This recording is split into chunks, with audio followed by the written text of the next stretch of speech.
Okay, we are continuing chapter 8 now. Will be chapter 8, lesson 5, and we're going to use the distributive property in some new and interesting ways in this chapter, or in this unit. You're familiar with the distributive property, you know how to use it to get rid of parentheses. We're going to use it in reverse to create parentheses, is what we're going to end up doing. So we're going to use the distributive property to factor polynomials, and we're going to solve equations in the form of ax squared plus bx equals 0.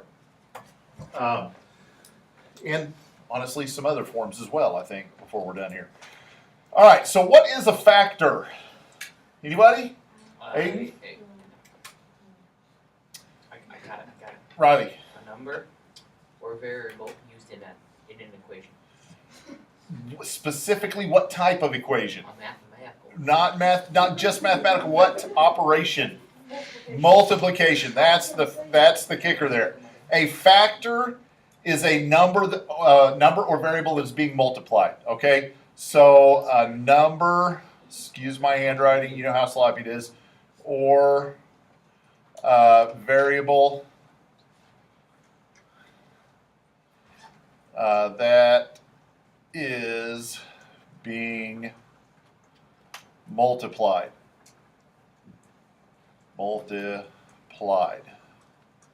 So when you multiply two factors, what do we call the answer that you come up with? The product. All right. So when you multiply two or more factors, you come up with a product. And so what we're going to do today is we're going to look at those products, which are the polynomials that we've been working with, trinomials and what have you, and we're going to factor those. We're going to break them down into their parts and see what did we use to multiply together to get that product. Okay? And so sometimes if all you have is a number, like if I tell you the product is 24, what were my factors? 6, 4, 2. Well, it could be 6 times 4, that's true. Could be 8 times 3, that's correct. Could be 12 times 2, that's correct. Could be 24 times 1, that's correct. 2 times 2 times 6. Ooh, man, 2 times 2 times 6. Okay, now you're thinking. Or it could be, we could even do this, 2 times 2 times 2 times 3, right? I mean, so there's lots of different ways. Or we could do this. We could do -8 times -3, right? Okay, so there's lots of different ways to break a number down into its factors. But the good news is when we're working with polynomials, there's going to be one solution. You're not going to have to like guess which one of these I'm looking for, because there's going to be one that works and other stuff won't work. Okay, so let's look at some examples here. We have used the distributive property to multiply factors. So you know how to distribute this. What is 2 times 3x? 6. So it would be 6x plus 10. That's the distributive property to factor, to multiply two factors, because we have a 2 that's a factor and then 3x plus 5 is a factor, right? And we end up with, what is this called as our solution? Product. It's a product, but what do we call it? What's the more specific name? It's a, what type of nomial? It's a binomial because it's got two terms, right? Okay, so if we take this polynomial, which is a binomial, and we want to use the distributive property in reverse, what would our factors have been, Aiden? 3. Okay, so that would be 3 times 3y. 3y plus 7. Okay.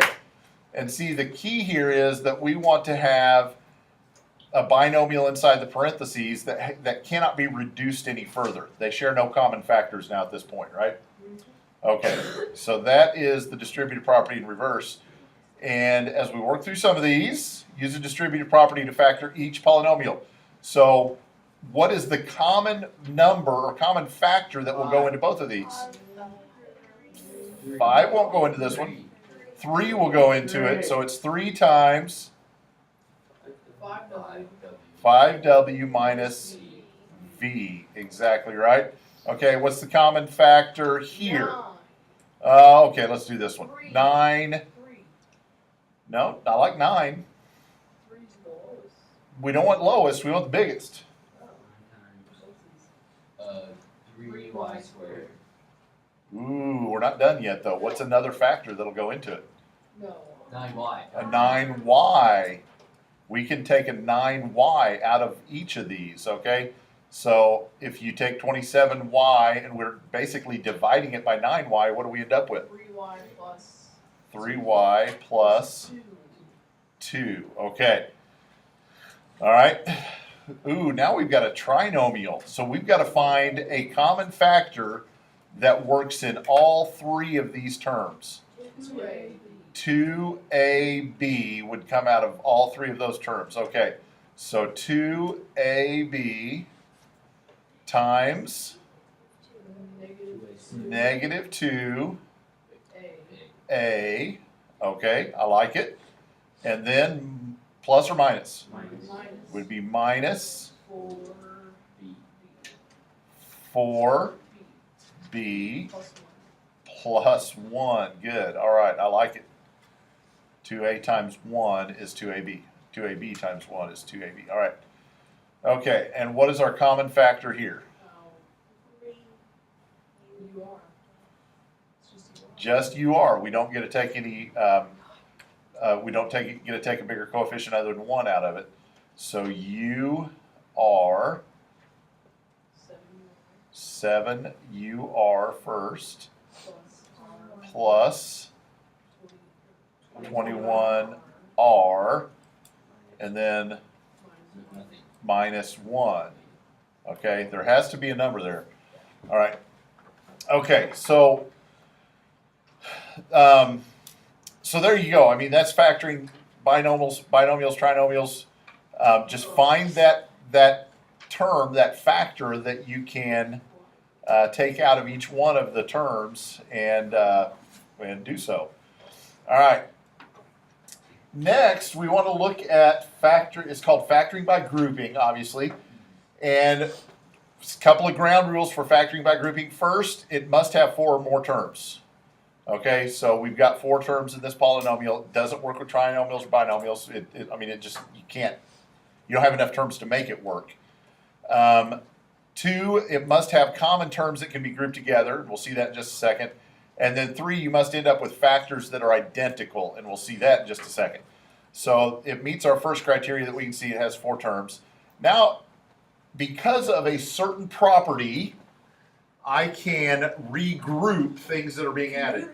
Commutative property is about order, but there was another one about grouping. Associative property is about grouping. And what are our grouping symbols in math? Parentheses. So it is okay, mathematically speaking, for me to do this, right? Okay, because I can add in, I can regroup addition. And now that I have regrouped them, I can factor each one separately or individually. So what is a common factor for this term right here? 2. Think bigger. 4. 4R. Okay, so if I take a 4R out, Times q then times Q plus 2. plus 2. I like it. And then I have this one. What is my common term? 3. 3 is my common factor. So what is Q plus 2? Okay. So what we end up with, we end up with, number 3 is satisfied here, must end up with factors that are identical. Do you see identical factors? Okay, Q plus 2 is a factor, and it works in both of them. Okay, and common terms that can be grouped together is what we did here. We grouped common terms together. It wouldn't do us any good to group things together that couldn't be factored. Okay, so when we group these together, we've got to group them in such a way so that we have things that can be factored. So we have met all 3 requirements. Now we can rewrite this like this. 4R plus 3 times Q plus 2. Okay? And what should happen when we factor, or when we have it factored, then we should be able to multiply those 2 factors and come up with our same answer, right? Our original product. So if we FOIL this, 4R times Q is 4RQ, or 4QR. I like that better, 4QR. And then outside would be 4R times 2 plus 8R. and then inside plus 3q, whoops, q, and then last would be plus 6. Sorry for my sloppy writing there. But we end up with the same terms, 4qr plus 8r plus 3q plus 6. So that's how we know that our factoring is correct, because we can multiply those back together to get our original answer. Okay, let's try a couple more of these. Factor by grouping. And we're going to throw in the idea of additive inverses here to satisfy that third, to satisfy rule number 3. But we can group these together, and they'll work okay just like this. So what is my common factor here?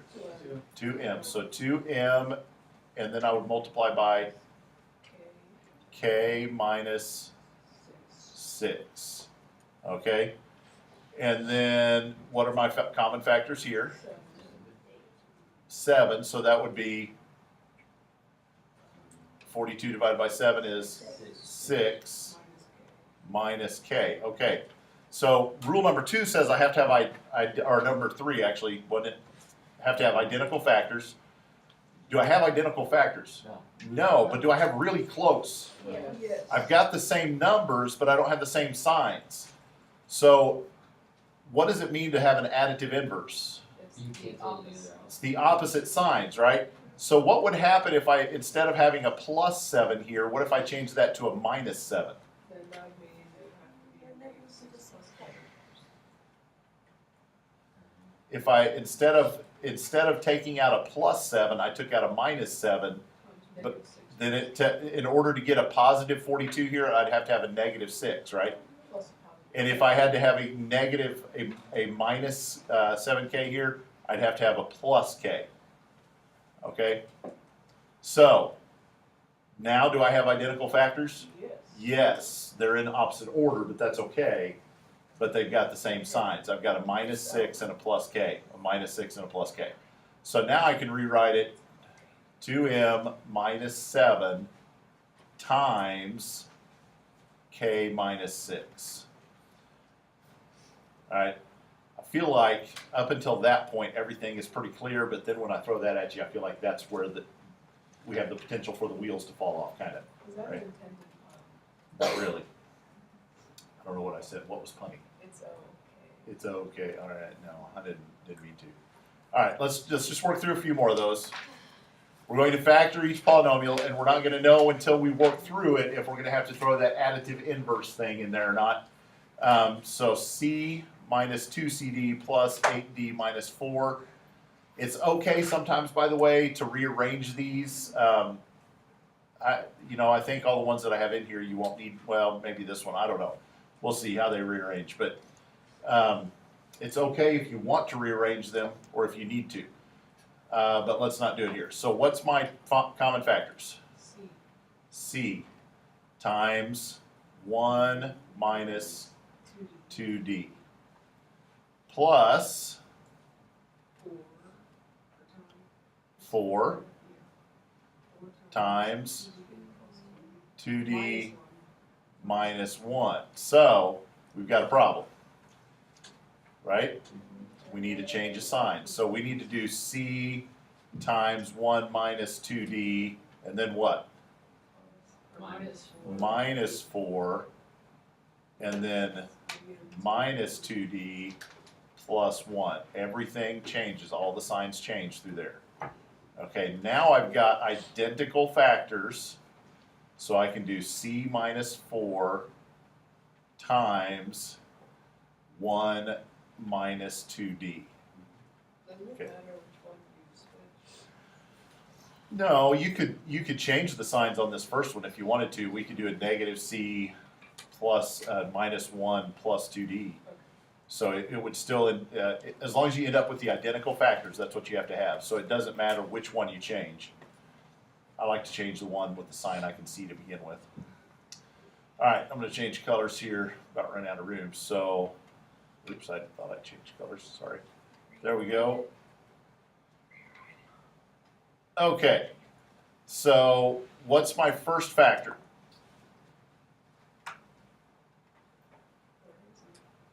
Yeah, they share a factor. P. P. They both have a p in them. Sometimes look for that variable. P times 3 minus 2p, right?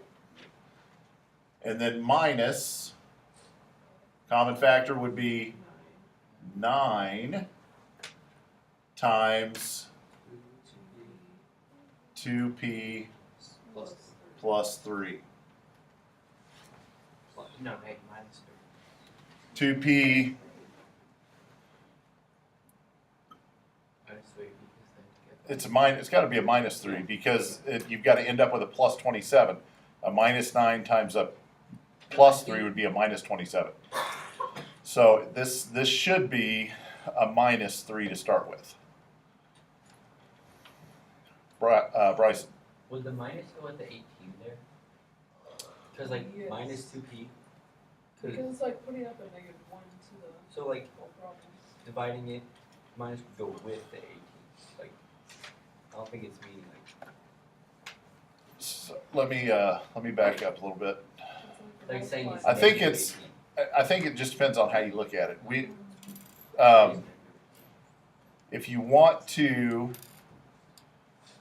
If you always want to make this plus, then you have to take this symbol into account. So we could have a plus here.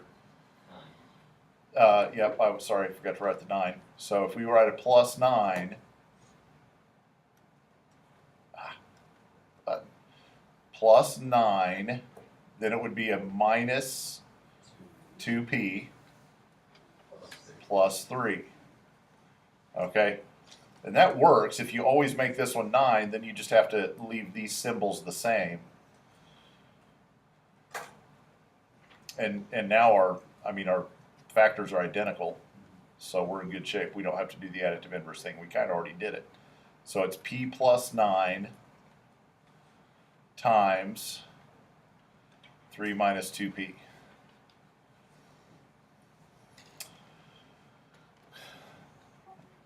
All right, solving equations by using the zero product property. This one, the rules for what we're going to do are not too difficult, but why the rules work, I think, are where you may have to stretch your brain a little bit. If I wanted to make this an equation and I wanted it to equal 0, Everything by 0. nope, I just have to multiply by 0 once, right? Yeah. Okay, that means that how many factors am I multiplying here? Four. No. Whoa. How many factors are there?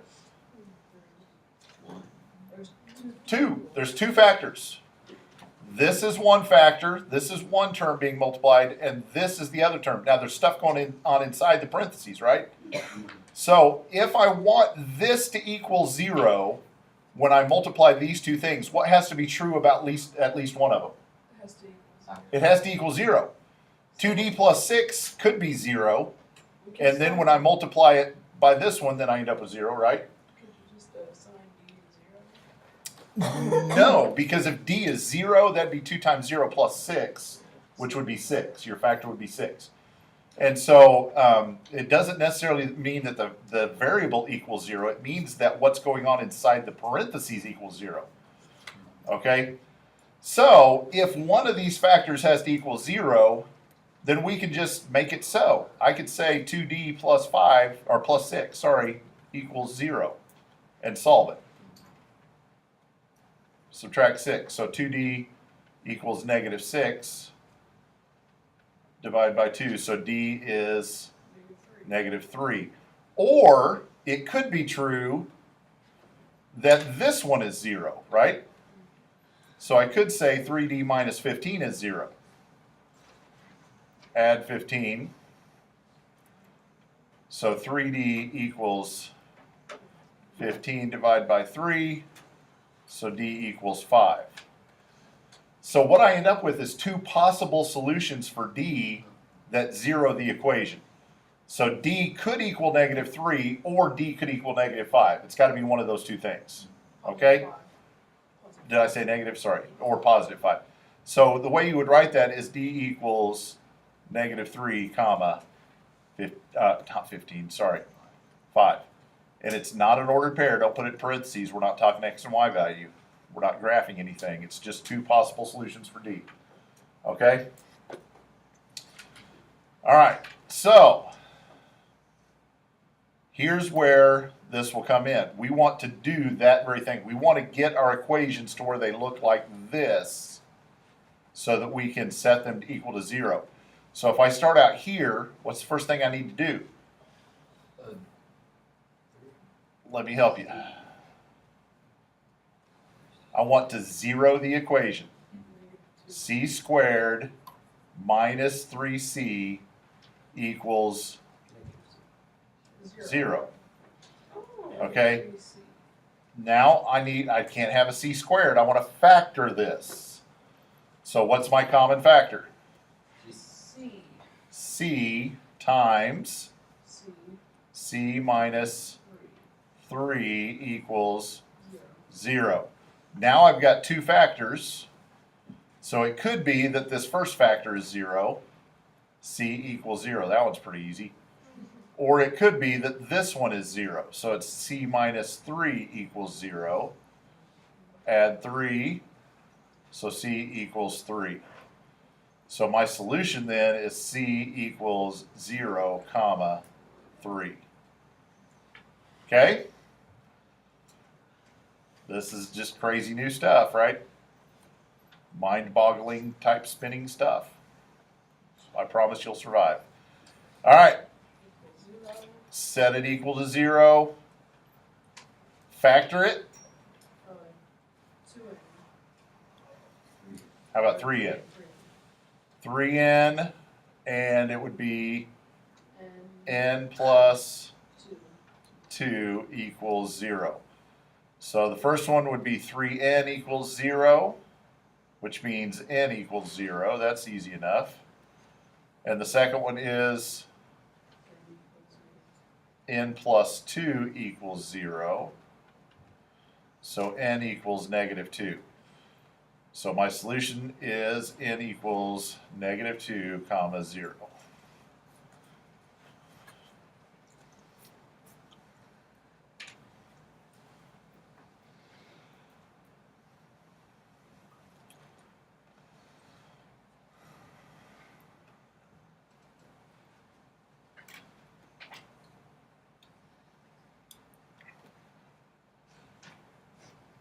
All right, now we've got to kind of draw everything together that we've been doing in this lesson. We've got to factor by grouping first. So let's group them. Common factor for the first one, x, so that's x times y plus 12. What's the common factor here?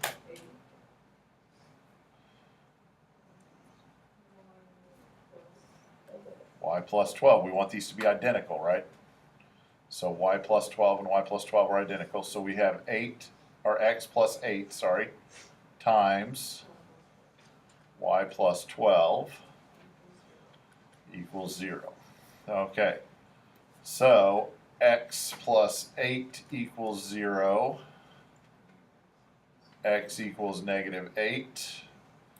Or we'd have y plus 12 equals 0. So y equals negative 12.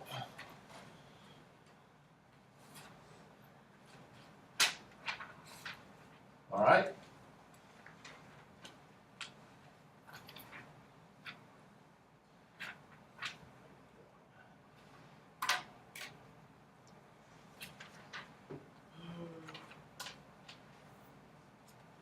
All right, you have, I didn't write it down, you have a worksheet for today.